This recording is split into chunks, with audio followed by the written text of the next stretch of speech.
Oh, this is the pandemic. Look at this. Nobody is sleeping. How many of you all slept well last night?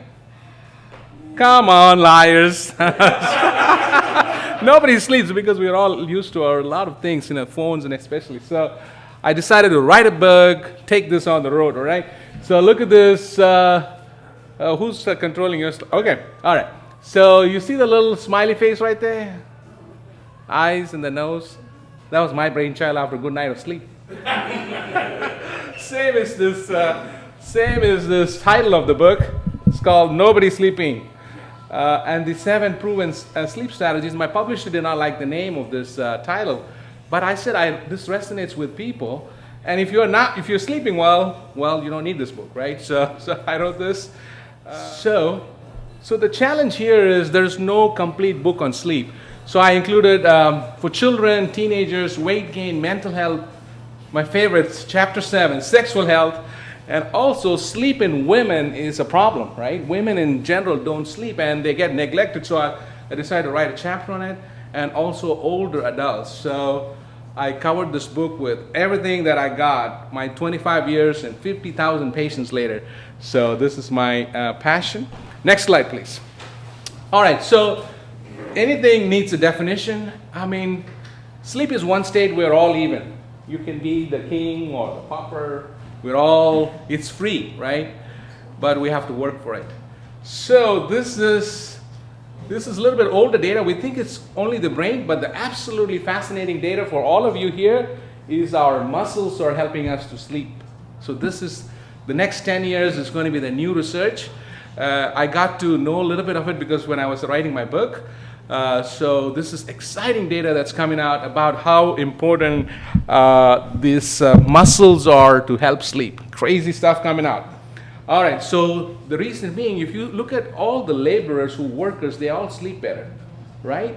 So now we know there's something in our muscles. We always thought it was the brain, but the muscles also help us to sleep better. So it is the superpower. And so I have my logo in there. So this is the power that we have that we need to unleash. So hopefully I'll be able to teach you all a few techniques to sleep. Next slide, please. All right, so look at this sleep. All right, it is so complicated yet so simple. You're awake. So what is this? This is REM sleep. How many of you know, would you prefer the REM sleep? How many of you would like to have the REM sleep? Is it good or bad? How many of you say it's great? REM sleep is good for you. Supposed to be great. Great? I think so. All right, this is the first misconception. So REM means rapid eye movement sleep. It's actually not good for you.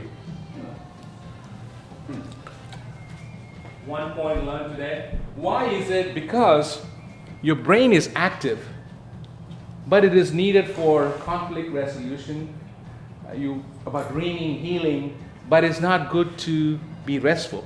So that's why you need to go to bed early, because you have the non-REM sleep early in the night and REM towards the morning. So most of the deaths happen, people who die in their sleep, they usually die between 2 and 4 a.m. because you have more REM sleep. Here your heart's very chaotic, your brain is all chaotic.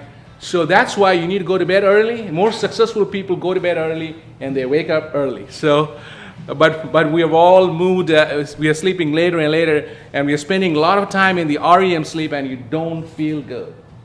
Next slide, please. All right, so this is a common question I get asked. How many hours of sleep do you need? The infants they're always sleeping, but adults need about 7 to 8 hours. And teens, this is where the major problem is happening in our society with children not sleeping, especially the teens. They need 8 to 10 hours, more towards 10, but most of the kids are sleeping 5 to 6 hours. The rest of the time they are on the phone or doing something. We all need about 7 to 8 hours so that you can get those cycles and stages of sleep. Any questions here? All right, next slide. All right, so sleep affects everything. So, if you sleep well, we can prevent dementia. It's crazy stuff, right? So what happens in our brain, there's a system called the glymphatic system, which activates in sleep and clears all the muck. ADHD. Any of as parents and grandparents, if you have a child who's diagnosed with ADHD, they probably have a sleep problem. Children are the only species who get hyper when they are sleep deprived. I remember my own, daughter, when she's running around, I just hold her and she goes to sleep. So you have to be careful. So any child who's diagnosed with ADHD, there's a 30% chance they have a sleep disorder. And of course, the big thing today is anxiety and depression related to sleep. Next slide. All right, so this is a practical story. This was about 2 years ago. This is a young woman. Very sad story. She's 18, high school senior. She was tired all the time, right? She's gone and seen a lot of doctors. She was called lazy. She was called, she said she was, depressed. One day she decided to end it all. So she took a lot of medications, drove, and wrapped around a tree, accident, but she survived it. So she is in the hospital, and she was put on many medications, but the psychiatrist put on one of the medications for sleep. And she was diagnosed with a condition. Then the psychiatrist was one of my friends, and he called me, and I tested her, and she had this condition called narcolepsy. You all know about narcolepsy? How many of you have seen the movie Deuce Bigelow, Male Gigolo? Nobody? A little bit older crowd. That made that very trivial, but this is a very, very sad story. See, what happened, the lack of sleep thereof makes you depressed, tired, fatigued. You are in this realm and going around. It'll take about 10, 15 years before somebody, as a young person, she had problems when she was like 6, 7 years old. So finally, I treated her, and she's doing much better now. Next slide. All right, so this is a simple slide. Poor sleep worsens anxiety and depression, and anxiety and depression worsens sleep, right? So most people who are anxious are in bed. They have something called sleep anxiety. They can't sleep. So just by sleeping better, your symptoms, I've weaned many patients of multiple medications just by fixing the sleep. So this is a bi-directional. So most people who have anxiety or depression should focus on their sleep. So any questions so far? So please stop me, but I'm going to have a lot more questions, Q&A sessions towards the end. Next slide, please. All right, here is our favorite. We're all in the fitness world. So sleep is the foundation, right? So sleep is the foundation for fitness and weight loss, right? So next slide, I'm going to explain why. Look at this. We talked about when you sleep well, the human growth hormone is secreted. See, the babies, we know they grow taller after sleeping because a lot of growth hormone is secreted. But why is growth hormone needed for adults? It helps with muscle healing, right? So the more deeper you sleep, the more human growth hormone you have, the more you heal with your muscles. And I also talked about, when you sleep better, you have more energy. And people who work out sleep better. So that's the exciting news. So they have found out in animals. So I think in a few years, we're going to find out which muscles help us to sleep. So that's going to be exciting times. But also when you sleep better, you have the energy to work. And of course, athletes, I have the answers why the Titans lose, all right? I do. It's in my book. So what happens? I'll take this opportunity to go a little bit on it. See, 60% of athletes have sleep problems, either insomnia, restless legs, or sleep apnea. So there's a questionnaire I use on athletes called Athletic Sleep Screening Questionnaire. So why do the Titans lose? Guess what time our third quarter is? Around 2 o'clock. So I call it the third quarter slump in my book. It's under one of those chapters. So what happens if you're in the stadium, we're all kind of sleepy, the crowd's quiet, and the net point differential for the Titans, I did my own study, is the worst in the third quarter. Minus 23, minus 19, minus 21 for the last 3 years. I'm the first guy to look into it. So the Titans trade time, and the players and managers and the coaches, I think we also need to trade the times. We get stuck in the noon spot. So that's something to look into. We can change it by taking caffeine or working out You can change the. Why is that we are tired at 2? Have you ever gone to a meeting at 2 in the afternoon? Because we don't, because we are not successful. Anybody in the room says, why are we sleepy around the time? At 2 in the afternoon? Anybody? Come on. Everybody is sleepy at around 2. Digesting from lunch? That's a great answer. One other answer. Anybody else? All right, we're going to focus on you. What about the digestive, what happens? It takes energy to break the food down. Perfect. So if you have that argument, why don't you have that after a big breakfast? You should be sleepy after breakfast too, right? Right. Why does that not happen? I think because I used a lot of energy during the night to sleep, and breakfast replenishes that maybe, and I'm ready to go. I Okay. don't know. Wild guess. All right. So it's not. It's actually that's the commonest answer I get, but it's not so. We are all tired around that time. So that's our circadian rhythm. So at 2 a.m. and 2 p.m. we are at the worst.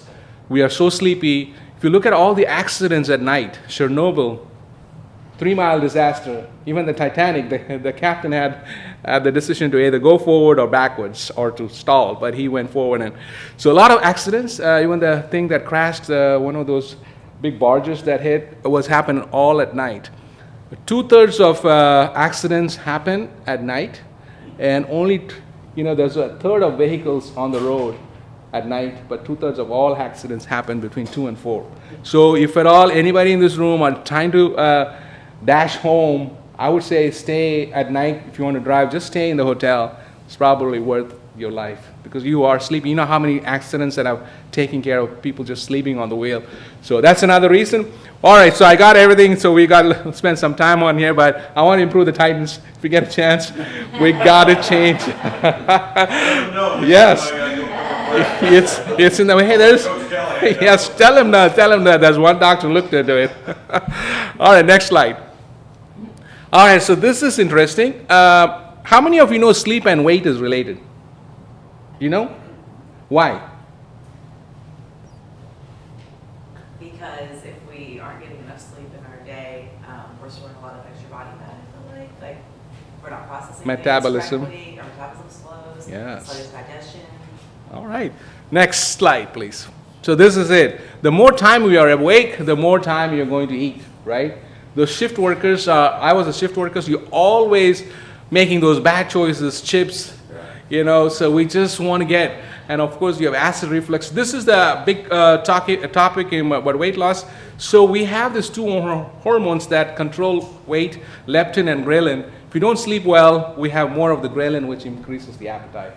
So just by the fact that you're awake, you're going to make those bad choices. And of course, the scientific reason is that less of leptin and more of ghrelin. Big topic in today's world. All right, next slide. All right, bedroom is for sex and sleep in that order. Don't reverse it. The big topic in today's world is this new hormone called oxytocin. But everybody's talking about it, but they don't know how to get it. You get it by sleeping better or having sex. It's called the love hormone. There are many songs about it. Next slide, please. But most people are either worrying or they are snoring, right? So this is reality. Either you're worrying or you're snoring. All right, next slide, please. I had a lot of some more slides, but I saw the email from Terry yesterday to be PG-13, so I removed some of this. I had a few graphic slides, but I won't go into it. All right, story of Ben. All right, I'll call him Ben. This is a guy who's 38 years old. He was snoring and loss of libido. He had a sleep divorce. Everybody hear about the term sleep divorce? This is very popular today. Couples sleeping separately because of snoring. So this is a huge topic. So I'm bringing couples back together and resolving the snoring. That's my passion in life. But this is a big topic. This is very common. Men snore more. Do you know why? Anybody? Joe, you think? Because they're bigger, usually? Because they're heavier? So the larynx is bigger. So the larynx, the voice box is like a trumpet. The voice gets amplified and the snoring. Women actually lose that ability of protecting themselves from sleep apnea because estrogen protects them. But, perimenopausal women lose that. All right, so he comes with these two problems. So there's something that's connecting the two problems. One is the low testosterone is because of the loss of libido is because of the low testosterone, and his snoring is because of sleep apnea. So next slide, please. All right, so people are afraid to get diagnosed with, I have to talk about sleep apnea because it covers a lot of important topics. People are afraid. Now, this is a technique I use. I just put a watch-like device and they sleep at home. Everybody's afraid to go, they're afraid they go to the sleep lab or something, but I do it at home. Next slide. Look at so sleep apnea, I need to talk about it. Next slide. So what is the risk factors for sleep apnea? Of course, we know weight gain, the position of the jaw, and also hormonal changes, especially in women, and also sleep position. Which is the worst position to sleep if you have sleep apnea? Back. So the tongue falls back, closes the airway. So we snore, that's when you get the elbow, and then you roll over. So the elbow sign at night. So next slide, please. So this is how dramatic that person's sleep study was. This is all the apnea. Look at the snoring. But this is the danger. Look at the oxygen. Start at 100. Look how low it gets. And when it gets low, look what the heart's doing. The heart's like, hey, we need to keep him alive. So it beats faster. This is when you have, the arrhythmias like atrial fibrillation, ventricular fibrillation, because the heart's trying to compensate, make up for all the stopping breathing. The famous football player Reggie White, he died from sleep apnea. And his wife is, it's common knowledge, but his wife is, she's taking this to his CPAP was next to his bed. He didn't use it that night. So that's how dramatic it is. So the heart's beating fast and then it goes erratic. So when the oxygen goes to around 70, that's the danger to the body. This is how impactful sleep apnea is. Next slide. So the lower oxygen, causes the blood vessel to narrow. That's the mechanism. Next slide. All right, so this is I had to change that to be less graphic. So this is normal. The blood vessels, because of low oxygen, becomes narrow and it scars and shrinks. And so when that happens, the blood supply is not much to the testis, so the testosterone is lowered. So this is a mechanism. So the low oxygen at night is the key. Next slide.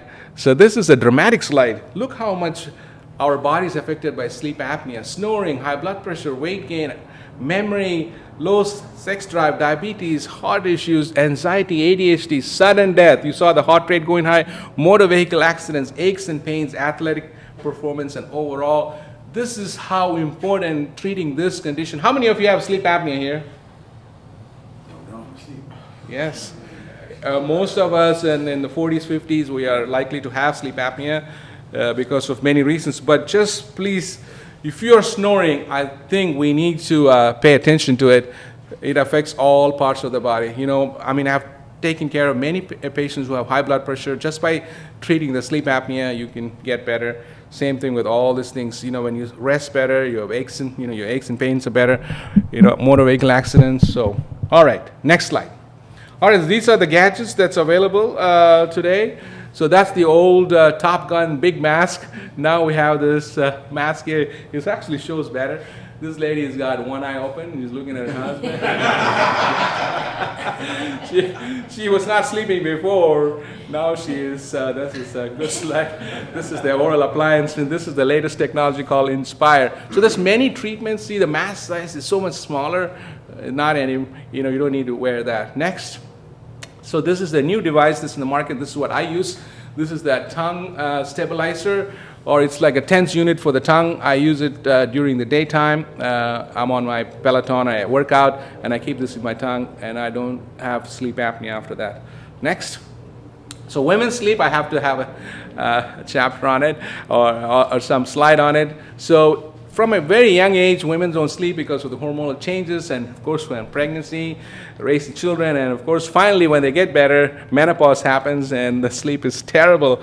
I see tons of women in perimenopausal age who don't sleep better. So women and sleep is terrible. Most of the women, and 2/3 of all the patients who come to my sleep clinic for insomnia are women. 2/3 of all people who come to snoring are men. So that's the big difference between men and women. Next slide, please. So this is the impact. It's a major problem. Look at that, $411 billion. All right, so this is Not to mention the accidents and errors that happen at night. So in 2010 years ago, CDC has declared sleep deprivation as a public health problem. So this is a major. I screen all my employees for sleep, because if you are sleep deprived of a sleep problem, you're tired, you're cranky, you're not a better employee, you don't get along with your coworkers. People who have bad moods, they probably have a sleep debt, or they're not sleeping well. So I have a questionnaire. I screen all my employees if they're sleeping. So we need to address sleep so that they can, be better human beings. Next slide, please. All right, this is my favorite. The 7 proven sleep strategies. I have an acronym for that. It's called Sleep Now, right? So schedule is important, 10 p.m. to 6 a.m. Low temperature is good for sleep. Do you know why? Anybody? Is high temperature good for sleep? No. Why is low temperature good for sleep? Slows our system down. That's one reason. Melatonin is secreted in colder temperature, so 65 to 70. And also darkness is good, because the word mela in melatonin is darkness.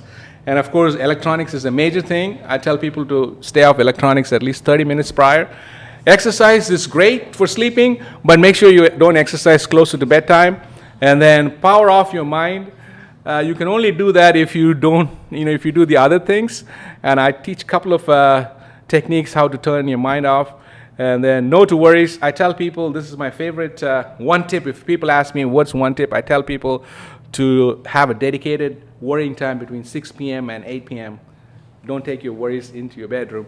I was thinking about the talk today, and I got it all done by 8 p.m. last night. So just leave out your worries before you enter the bed. And W is win. In the hustle culture, we win, win, win. But in sleep, you have to lose yourself, right? So here you win by losing. So this is a paradox of sleep. Next slide. All right, so sleep is a superpower. It affects all the bodies. You can achieve more by sleeping better. And, the hours we compromise and doing something, you actually can do better by sleeping better. All right, sleep well and be well. Next slide. So this is my family. That's my wife. We married for 30 years. This is my 2 kids. She's in law school, and he's working in medical sales. A couple of reasonably good kids. I think they're kind of normal. But I taught them how to sleep. I took their electronics at 9 p.m. This was about 10 years ago now. So the next slide.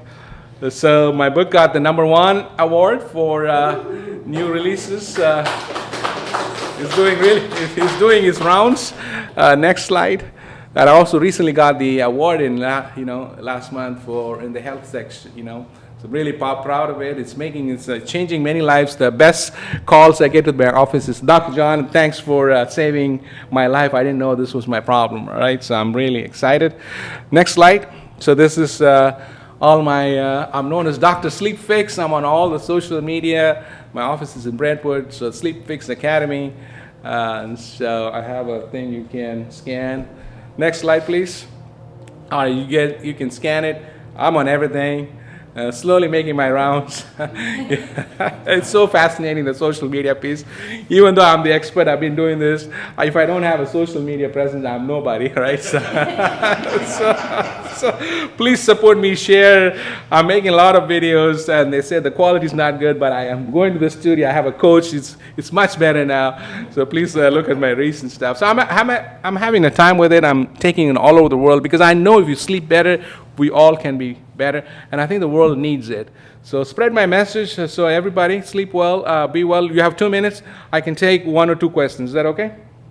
Any questions? On your chart, oxygen went down, Yes. heart rate went up. How does sleep position correlate in with that? So sleep position usually it gets worse in your back, but your body, what happened? It will turn. See, a lot of people who sleep on their belly actually is a defense mechanism to prevent sleep apnea. Yes, and also it gets so bad in REM sleep, REM sleep, so your body does not go much into REM sleep. That's why you don't dream much. Sleep apnea gets so worse, the body will protect it. Great question. One more, last one. Yes, ma'am. What are your thoughts on naps? Oh my God, that's a great question. I'm a huge fan of naps. So I nap when I can, around 2 p.m. because your body is slow. But this is the key. The nap should be only for 20, 30 minutes. If you're napping more than that, that means you have a sleep debt. So actually, your brain volume increases in naps. You know, my mom taught me to nap, so I nap. Everybody in my family knows I'm napping at 2, all right? So take a nap, but if you're napping for more than 20, 30 minutes, that means you have a sleep debt. You need to think why that is. Great question. One more. Love answering questions. Yes, sir. So, you talk about like not needing anything for sleep if you're Yes, doing all the yes. steps, right? And so there's a lot of people I talk to, and they're like, well, I can't sleep, so I smoke weed before bed. Yes. That helps me sleep. I wonder if there's any kind of correlation with that, or if that's actually a negative thing, or if it does help. Correct. So the great question. See, we are a melatonin factory. We make so much melatonin, but when you take melatonin, your body gets down-regulated. You need more, just like alcohol. You need more and more. And our body secretes chemicals in a strange way. Little pulse, then there's a huge pulse. So I will never recommend melatonin to anybody unless there's a clock problem or when there's jet lag. The question about weed actually worsens sleep. But if you're sleeping better, if you take weed and you're sleeping better, that means you have an anxiety problem. Weed helps with calming your nerves, so that's why you're sleeping better. So now it is actually worsens sleep. Terrible medicine for. I'm not very popular because I'm telling the truth. I should work with. I should. If I say weed's great, there will be companies calling me tomorrow. And it actually gives me anxiety, so I don't really do it. So Yeah. I was just curious because I hear this is such a common thing. So Yeah. take note. Weed's helping you. That means you're anxious. That's why it's helping. Of course, anxiety means you don't sleep well. Yes. Great question. So yes. Guys, well, you had said at 2 a.m. and 2 p.m. with your circadian rhythms. Is it possible for those to adjust? If somebody, my husband, for example, is a very early riser. Correct. And so I feel like we're on different schedules Yes. sometimes. Is that something that can adjust individually? Yeah. So if you sleep later, the timing changes. So Okay. why is 2 p.m. is, see, right now our sleep chemical is building up, but the sun and the noise counteracts. But around 2 p.m. what happens? The sun is past its prime, and it kind of dims, and your chemical is higher. So all over the world we stop, tea time, siesta, and all that. But here we push ourselves. So it will change. Actually, in marriage counseling, chronobiology is important. The sleep patterns. Some people are night owls and some are larks. We need to pay attention. Otherwise, you guys are going to be passing ships. All right. Thank you all. I really enjoyed it. My passion. I can talk about this for hours and hours. Each is a topic, but we have limited time. 30 minutes is excellent, and I really appreciate you guys. I hope you all learned something. All right. So sleep well and be well, you guys.